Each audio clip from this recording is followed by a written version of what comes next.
Ringers, the Archers Special. Hello and welcome, it's me, Ned Sherrin, with the tribute to the Archers. And over its 50 years on air, the Archers has reflected some truly momentous events, such as in 1953, when Dan Archer and Walter Gabriel marked the ending of the Korean War. Morning, Walter Gabriel. Joe, morning, Dan Archer, me old pal. Walter, I can't help feeling that the Korean War ending should stand as a warning to the West about being sucked into any further regional conflicts in Asia. I will erode the West's power to keep world peace and give succor to the Eastern Bloc. Well, no, that says maybe, Dan. But that won't get the pigs in.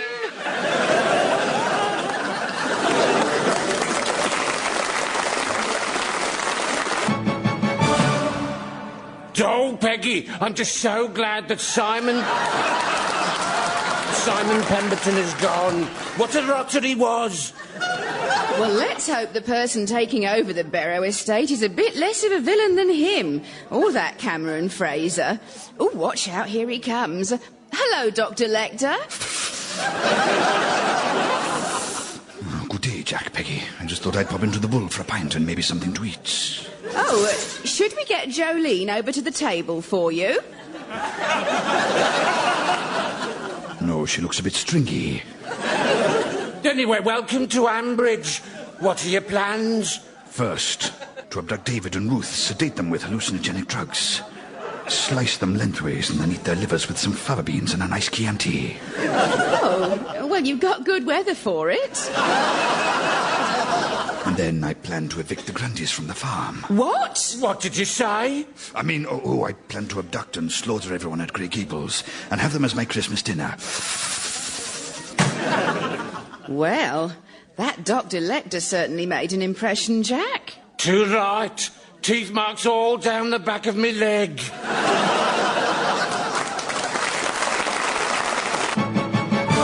Good evening.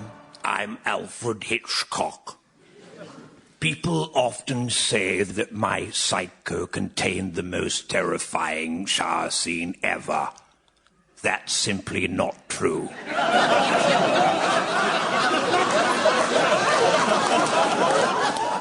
There's one infinitely more horrific shower scene I wish to share with you now. Oh, Jolene. Oh, Jolene.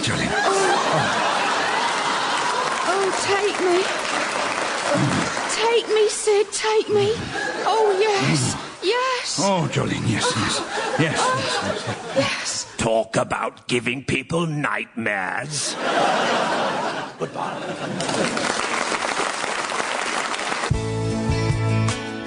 New from BBC Enterprises, a tape all Archers fans can keep and treasure forever. Oh, no. Yes, Ruth Archer reacts to bad news.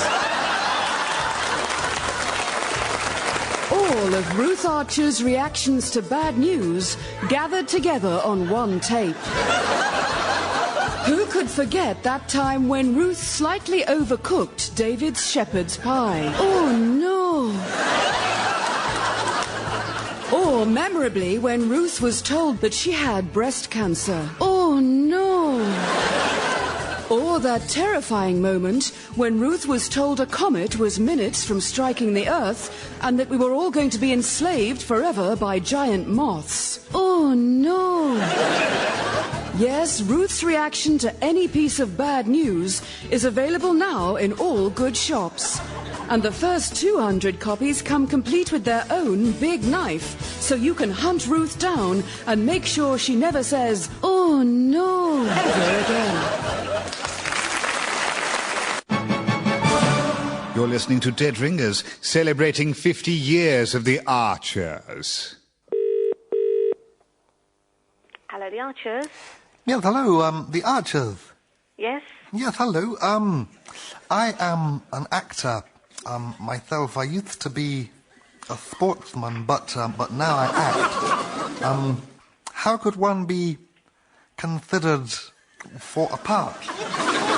thank you. I have our senior producer standing here with me. I'm going to pass you over to him and he can have a word with you. Yes, okay. Hello, who am I speaking to? Yes, hello. My name is Chris. I was just speaking to the kind lady there about the possibility of being considered for a part in the Archers. Got to ask you first now, are you an equity member? Yes. Good. Yes. Since my chewing gum advert and my coffee advert, which you may have seen. Indeed, and I enjoyed it tremendously, I have to say. But one of the things that I would say that would concern me slightly, that perhaps you might be a bit recognisable in the programme. If we were to cast you, say, as a rough, rustic farmhand, Chris, I wonder if would you just like to do me a little audition now over the phone, if you were trying to be, a horny-handed son of the soil? Okay. Shift that pig. Yes, that's promising. We could probably do some work with that. How about this? There are too many ferrets.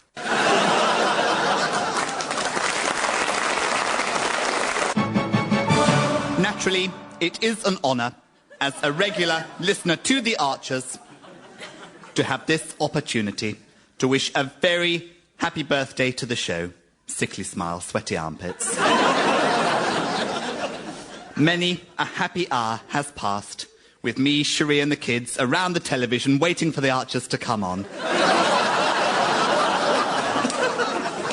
Caring look. And as soon as we see that cat on the rooftop, the Sponsored by Cadbury's logo, and the Welcome to Brookside close sign, we know it's time for The Archers. I think my favourite moments were when Grant threw Tiffany down the stairs and ran off with Kim Tate in that helicopter. Yes, happy birthday, Archers. And here's hoping Channel 5 will keep making the show for another 20 years. Hello, I'm John Humphreys. Welcome to On the Ropes. This week I'm joined by Clary Grundy. Clary, when did everything start to go wrong? Well, I'll have to think back. Well, it could have started going wrong when we were evicted from Grange Farm, or when Joe killed the ferrets and ended up in hospital, or when Eddie went bankrupt and lost his job delivering curries and lost his job on the building site, or when Joe was found off conscious in a ditch, or when Edward ran away from home and ended up living in a tent, or when William got arrested after being caught snorting cocaine in the Met Bar toilets up Daniela Westbrook's huge plastic... Yes, all right, we get the idea, Clary. But surely you've come through this bad patch. Bad patch? No, that's my entire life. Just this morning I found out my Eddie regularly frequents gay nightclubs wearing a gimp mask, satisfies craven lustings for male flesh, and that Keeper's Cottage is built over an Indian burial ground. Well, hang on there. If your life had been one constant misery from start to finish, what are you doing on this show? I'm just cleaning up the studio. You're the one who started talking. Right, I'll just carry on giving this microphone a polish. Clary, watch out for that loose wire. And that bucket on the floor. And those 3 flights of stairs. And that man trap. Which will send you hurtling into that cupboard full of BBC dynamite. Oh, Eddie!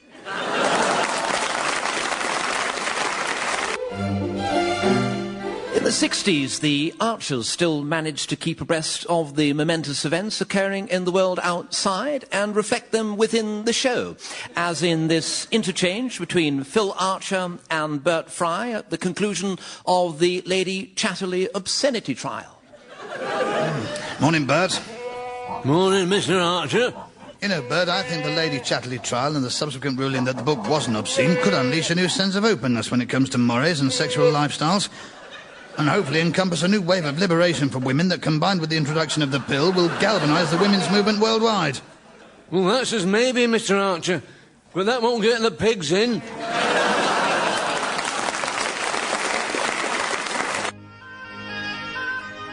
So, Linda, are you still having trouble finding someone to play Katisha?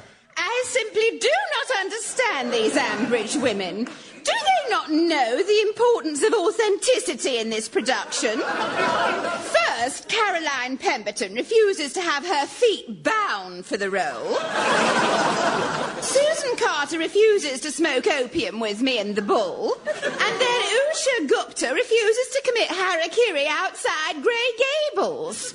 I simply must have someone prepared to fully immerse themselves in the part. It doesn't sound likely you find anyone at such short notice. As a matter of fact, Jack, I found the perfect person to play the ageing cuckold left at the altar by Nanky Poo. Not Kathy Perks. No, it's me, Ross Kemp. Britain's and now Ambridge's most versatile actor. I played a bald, angry pub owner, a bald, angry security guard, a bald, angry policeman, a bald, angry solicitor. A bald, angry Japanese woman who sings in rhyme was just the next logical step. Listen to this. Nanky Poo, you leave him at the altar like that. Gutted I was. It's showering all over again, you inscrutable slag. Here, Joe, switch the radio on so's I don't have to listen to your gruff, unintelligible moaning.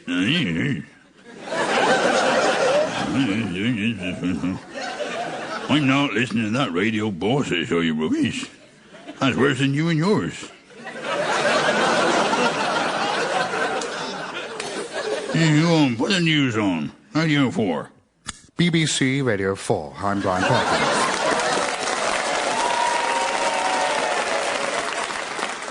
The headlines again. With the French banning British blood donations, the BSE crisis continues to deal a savage blow to farmers everywhere. I'd like to deal a savage blow to some farmers. Particularly that cowboy-hatted singing gimp Eddie Grundy. And that little git Brian Aldridge. He's not the squire. I'm the squire. Squire Perkins bigging it up on the farm. I'm going to come down to Ambridge and give you all Creutzfeldt Perkins disease. I'm going to chop you all up and feed you to each other. Before you know it, Jack Woolley will be chewing on Ruth Archer. Linda Snell will be eating a part of Bert Fry, and Jolene Rogers will be swallowing a bit of Sid Perks. Although not for the first time. So don't forget, old McPerkins will have your farm, E-I-E-I-O. Pets and Vets are us, how can I help? Oh, hello, is that the Pets R Us pet shop place? Yep, Pets and Vets we are. Oh, hello, it's Joe here. Yep. What you got in there, then? I beg your pardon? I say, what you got in there? Well, what were you looking for? Well, oh, you say, it's so annoying, you know, it's been Anything. Well, best thing to do is come down and have a look then. Oh, have you got any ferrets in there? No, don't do ferrets, sorry. You don't even know ferrets at all, never done ferrets ever. Beg your pardon? I see. Yeah. You don't do ferrets, never done ferrets ever? I don't know of that, I'm afraid. Oh, right. It's a bit of a shame, really, isn't it? I'm afraid I'm going to have to cut you short now because I'm a bit busy here. Oh, thank you for your... Just before you go... Yeah. Have you not seen any of my ferrets down there, have you? Probably not, no. Well, like they go out, you see, and they ran all over it, and there's no where they gone now.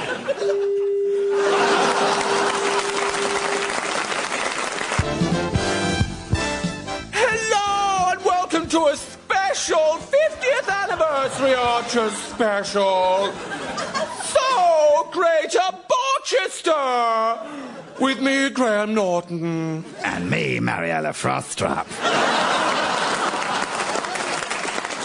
Right, all you darling Ambridge people in the audience. Now, stand up if you're gay or lesbian. Oh dear, no one's standing up. No one at all. Now that's strange, because there are gay people everywhere in Britain. Except it seems in Ambridge. So, okay, now stand up if you're black or Asian. Oh look, we've got one person standing up. It's Usha Gupta, yes! Now, darling, do the words token, ethnic, and character mean anything to you? Did they write you a part in specially, or was it one they had lying around after they cancelled It Ain't Half Hot, Mum? Right, we'll try another tack. Now, stand up if you've ever wanted an amorous encounter with a farmyard animal. Everybody! Oh! This place is going to be a lot more fun than I thought.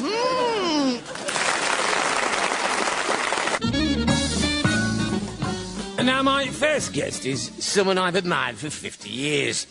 He's the actor Norman Painting, who's been playing Phil Archer since the very first episode. Now, Norman, I mean, you've had a fascinating career. Where did it all begin? Well, it was really episode 1 of The Archers. And from that humble beginning, you went on to... Episode 2. After that, I branched out and did episode 3. It was indeed a remarkable episode. And then your career took another turn. Yes, I decided to do episode 4, 5 and 6. And then? Episodes 7, 8 and 9. And then, surprisingly, you decided to do episode 10. Yes, then 11, 12, 13, 14, 15, 16, 17, 18, and then 19, 20, then I moved to 21, 22, then came episode 3,047,047, after which I did episode 3,048,048. Well, this has been the most fascinating 4 days.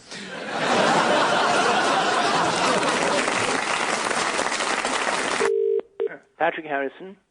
Yes, hello. I wondered if I could speak to Carol, please. Yes, she's here. Ah, yes. Would I be able to just have a word Who for a is moment? It's the actor, Tom Baker. Oh, right. Hang on a second. Thank you. Hello? Yes, hello. Tom. Well... How are you? Well, I'm very, very good, yes. You are known as Carol, hmm? Yes. No, this is wrong. You are Linda Snell. The master is sending a jamming signal. He is making you think that you are really Carol Boyd, but no. That is not your true identity. You see, I was John Pertwee once. Well, you managed to overcome it very well, if I may say so. You see, I was rather hoping that you might be my companion and travel with me through space and time. Well, can you tell me more about it? Because I've never been through space and time. Maybe you could start by checking that the feng shui of the TARDIS was correct. Actually, Tom, let me correct you. It's feng shui. That's feng shui. Feng shui. You can spread it beautifully, can't you, with your vowel sounds. Feng shui. What are you doing? What are you up to? My intention is, once I, the Doctor, have got you as my travelling companion, perhaps with that wonderful voice of yours, maybe you could give some elocution lessons to the Daleks. So when they're announcing that they're going to exterminate you, at least they could do it in the Queen's English.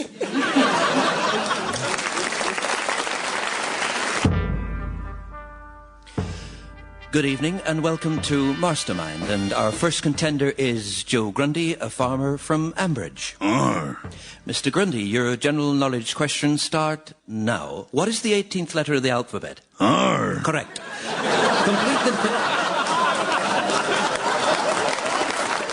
Complete the name of this famous character from TV's Dallas. J. R. Correct. What certificate do restricted movies have in America? R. Correct. What do stereotyped yokels such as yourself say constantly? R. Correct. Are you extremely annoying? R. Correct.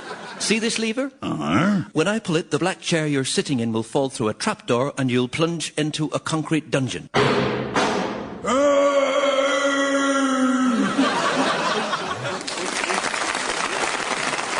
And right up to the present day, of course, momentous events are finding their way into Archer's storylines, such as this exchange between David Archer and Joe Grundy shortly after the conclusion of the American election. Morning, Joe. Morning, David. I see George W. Bush has won the American election, and at least this brings to an end a damaging period of political instability in the United States, and gives a chance for the fractured and heated atmosphere that surrounded the court battles to be replaced by a period of stability. This is maybe. But I cannot feeling George W.'s lack of a grasp of foreign policy issues could lead to an inevitable political vacuum. And in many other conflict flashpoints around the world, that will be inevitably filled by single interest groups. Well, but that won't get the pigs in. You're listening to Dead Ringers, celebrating 50 years of the Archers. Hello there. The name's Joe Grundy. Your car ain't broken down, has it? You after any help? As Joe's powerful voice, dripping with honeyed vowels, penetrated deep within her most private inner sanctum, Miss Widdicombe, the gorgeous pouting virgin, braced herself so she could resist the carnal desires dancing within, yet still her skin tingled with anticipation of the touch of the rural Adonis before her, a man who had just one thought on his mind. I need to get me pigs in.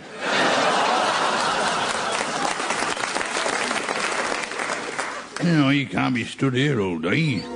Beneath his cider-encrusted singlet, Joe's muscular frame ached to press hard against her frail waif-like waist. His hands, rough-hewn and blackened by a lifetime of honest toil on the land, longed to roam slowly over her crystal-clear skin. How's about a straight answer? Do you want help, yes or no? Yes, of course the answer's yes, 1,000 times yes. Remove your freshly painted tractor from its barn. And kick-start its engines. Harvest my crop of sugar beet. Extend fully your mighty tilling implement. And scoop up my fertile soil.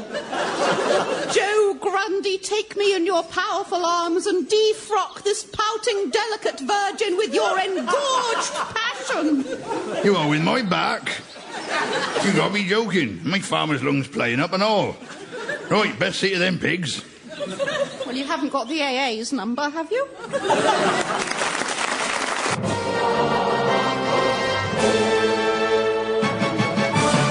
I don't understand why we've all been summoned here to the Bull. Don't ask me, Ruth. I just got the same note as everybody else. It's all a bit creepy. You ask me, it's that Linda Snell behind this. I assure you all I had nothing to do with this. No, you didn't, Linda. I did. So, who here on the Archers is no longer merely dull and has instead become incredibly tedious to the point of catalepsy? Who's become a liability? Who's holding you back from winning any new listeners born after 1955? It's time to throw off the weakest character. Eddie Grundy, you voted for Brian Aldridge. Why? Well, he's rubbish, isn't he? He only ever acts posh and cross. I do not. Yes, but he has banked far more than anyone else in the village. Certainly a lot more than you, Eddie. So, Linda Snell, you voted for Caroline Pemberton. Why?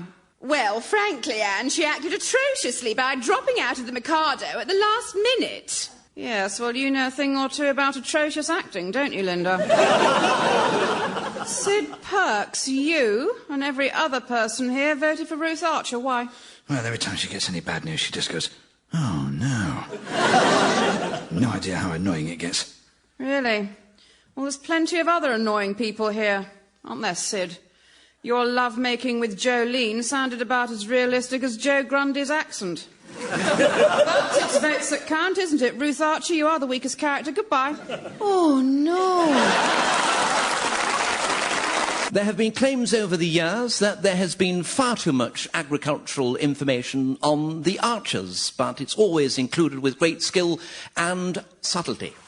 Make love to me in the shower, Sid. I want to. I so want to.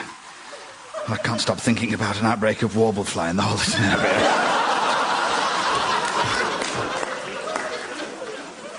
Warble fly? I thought that had been eradicated years ago. Oh, touch me. Touch me all over. Oh, I am. And it appears that some farmers have overlooked the most elementary precautions. Huh? Oh, you drive me wild. Oh. I can hardly believe it, but they've not been dipping their stock regularly. I want to dip your stock now. Really? Oh, it's so simple if people would only follow the MAF guidelines. Oh, if only. Oh, yes. Those guidelines of which are available at any post office free of charge. Post your letter to me now, Sid. I mean, as if things weren't bad enough. With Colorado beetle being spotted on Tony's potatoes. And Brian's deer suffering from the staggers. Oh, yes. Yes. Let's go to the bedroom. I can't wait. Oh, do you want to make love to me at last? No, I've got some leaflets from the EC all about farming procedures. I thought we might read them together. I thought you'd never ask. Oh, sorry, is that Directory Inquiries? Right, sir. Oh, hello, it's Joe here. Hello. Well, he was after a number, see? What's the name you're looking for? My name's Joe Grundy. No, I don't need your name, sir. I need the name you're looking for. I've forgotten my phone number, so I need... For me to give out any details regarding the phone number you're phoning from, sir. Right, so you can't give me my own number? Never mind, I'll tell you what, can I have the name of Eddie Grundy then? That's great. Hold on 1 second. Hello? Good afternoon. This is the supervisor speaking. What's the name you're looking for? Oh, he was after the number of Eddie, you see. Right, what's the person's second name? Oh, it's Grundy, I think, yeah. That's right.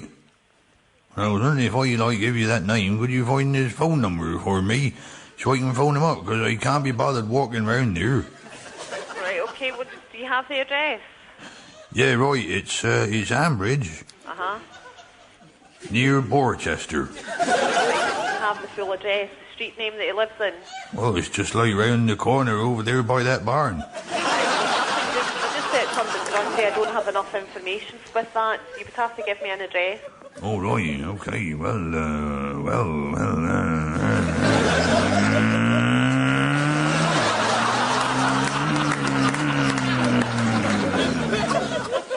Sorry, I think I just turned into a motorbike then. You've been listening to Dead Ringers. It was performed by John Culshaw, John Ravens, Mark Perry and Kevin Connelly. It was wrote by script associates Tom Jameson and Nick Fountain, and Simon Blackwell, Dave Cohen and Paul McKenzie, John Holmes, John Culshaw. The Archer's consultant was Jeremy Pascal. The title music, which has just run out, was by John Whitehall, and the producer is Bill Dare. He ain't brought no pigs in for a while.